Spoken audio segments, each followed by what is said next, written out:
Entonces, los invito a todos en realidad a que pensemos cuál sería el sentido formativo del arte en la escuela, ¿no? Y pensarlo en estos términos puede parecer en alguna medida abstracto, pero lo podemos pensar más en concreto si pensamos qué es lo que nos gustaría ver en los jóvenes cuando salen de la escuela como rasgos de haber podido establecer un vínculo interesante, positivo, con el arte en su escolaridad. Entonces, esto nos lleva en alguna medida a pensarnos en qué mundo nos estamos moviendo y cuál es la relación que nosotros adultos tenemos con el arte. Un poco lo que decía hace un rato, en vínculo con los chicos, les pedimos que no usen el WhatsApp en el aula, pero después nos ven a nosotros con el celular, en fin. ¿Qué tipo de relación nosotros establecemos con el arte? Hace un rato en uno de los grupos de escritura también decían, bueno, sentarse a escuchar música no es lo mismo que poner música mientras hago otra cosa. ¿Nos sentamos a escuchar música? ¿Nos damos el tiempo para pararnos frente a una imagen y ver qué lecturas posibles podemos hacer de esta imagen que se nos presenta como artística? Más allá, no hablemos de valoraciones, ¿no? Por el momento.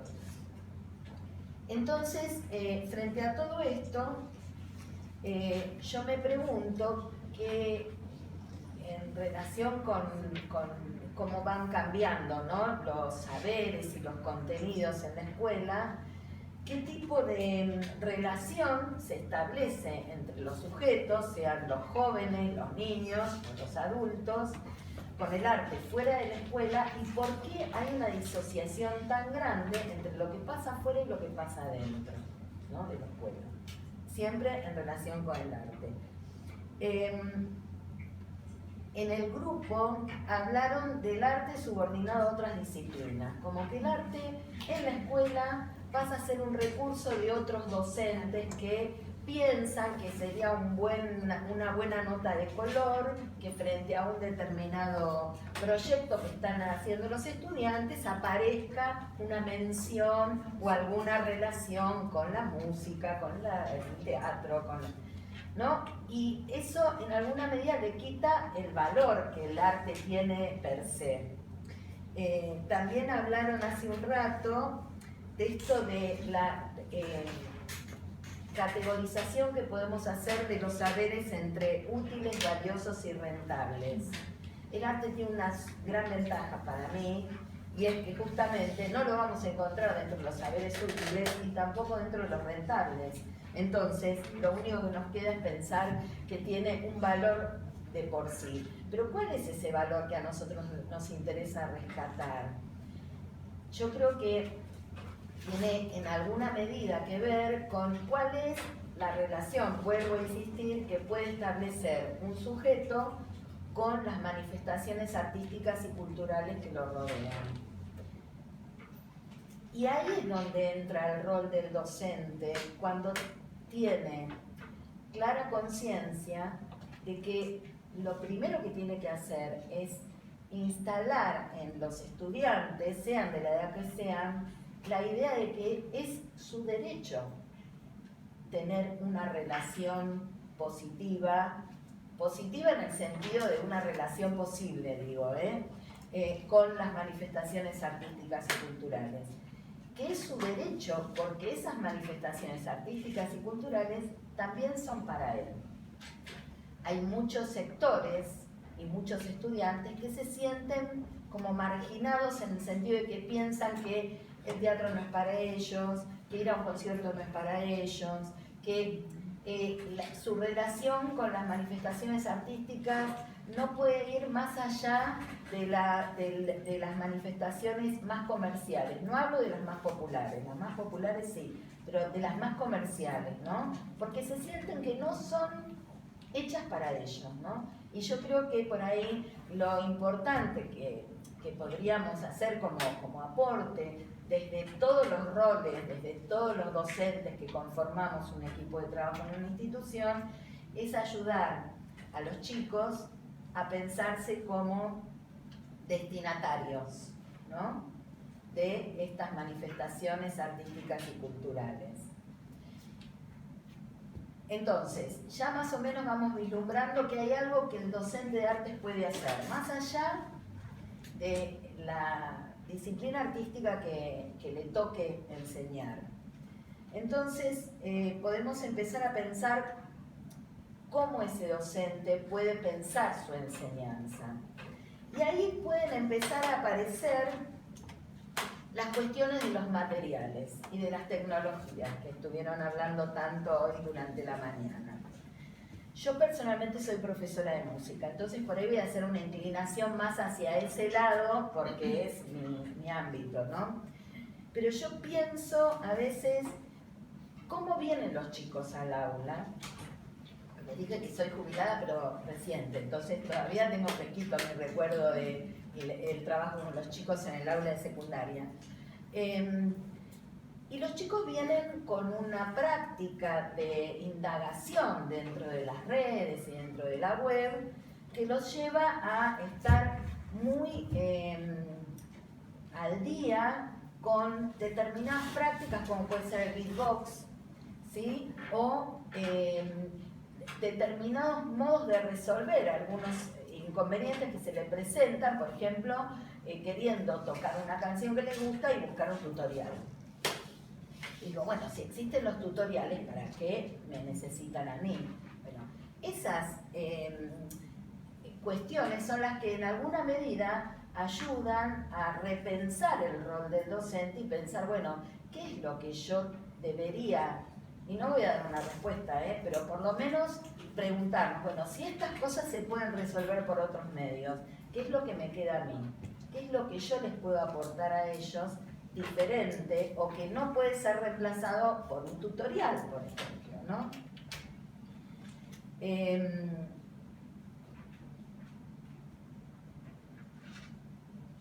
Me había hecho un punteíto para no perderme, ¿no? Y volviendo entonces a esto, que yo puedo preguntarme qué es lo que podría ofrecer diferente de lo que un tutorial puede ofrecerle a un chico, también pensar o repensar permanentemente, porque los grupos van cambiando y tienen otras demandas y otras características, ¿qué es lo que nosotros esperamos de ellos?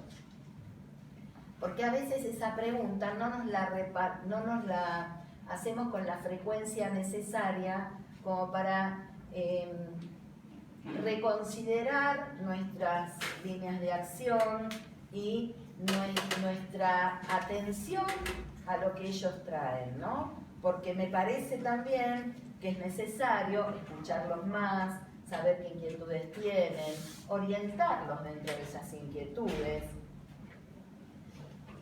Entonces,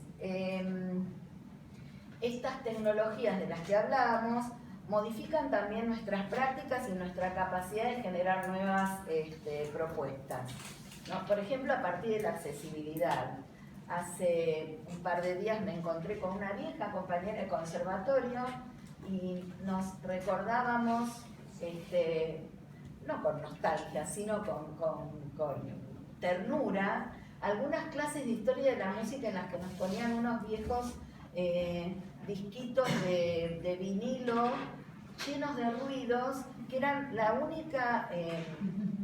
el único acceso que podíamos tener por ahí a una música medieval, que nos parecía una cosa extrañísima, y además mirábamos al docente con envidia en un conservatorio, digo, ¿no? Ya un grupo de gente que elige estudiar esto porque tenía ese disco. El mismo día que me encontré con ella, fui a observar a un estudiante que daba una clase y sacó la tablet, puso un parlantito así, ¿no? Y empezó a pasar los ejemplos de música medieval que quería ofrecerle a los estudiantes con la tablet, y en un momento dijo, perdonen mi ignorancia, pero no puedo recordar el nombre porque me dejó así como pasmada, dijo, ¿conocen la aplicación tal? Dijo, bueno, prendan los celulares, así les quedan los registros de lo que están escuchando para cuando tengan que estudiar. ¿Alguno sabe de qué aplicación estoy hablando? Una que identifica... Bueno, prendan Yazam, así les va quedando el listado de los ejemplos, ¿no?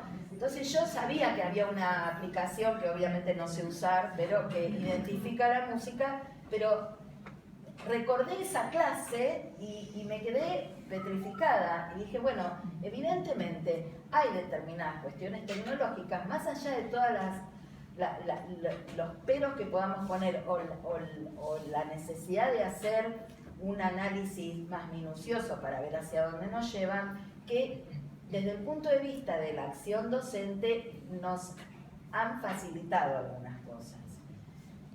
El hecho, por ejemplo, de tener acceso a música de los rincones más alejados del mundo, ¿no? Cuando antes no podíamos, a través de YouTube, no digo grandes cosas, ¿no? Y perdón la autorreferencialidad, pero nuevamente les voy a hacer un comentario mínimo. Yo me dedico también a la dirección coral, hago arreglos.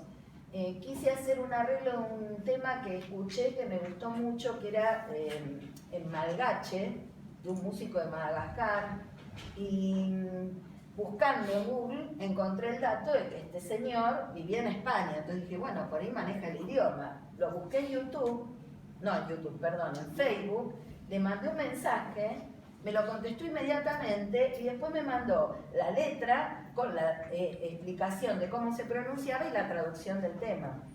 Yo estoy haciendo el arreglo. O sea, y además muy entusiasmado diciéndome, cuando termines, mándamelo, ¿no? O sea, cosas impensables en otra época que realmente la tecnología está permitiendo. Ahora, ¿en qué medida esta disponibilidad, esta accesibilidad realmente nos puede permitir hacer modificaciones con sentido en nuestras prácticas, ¿no?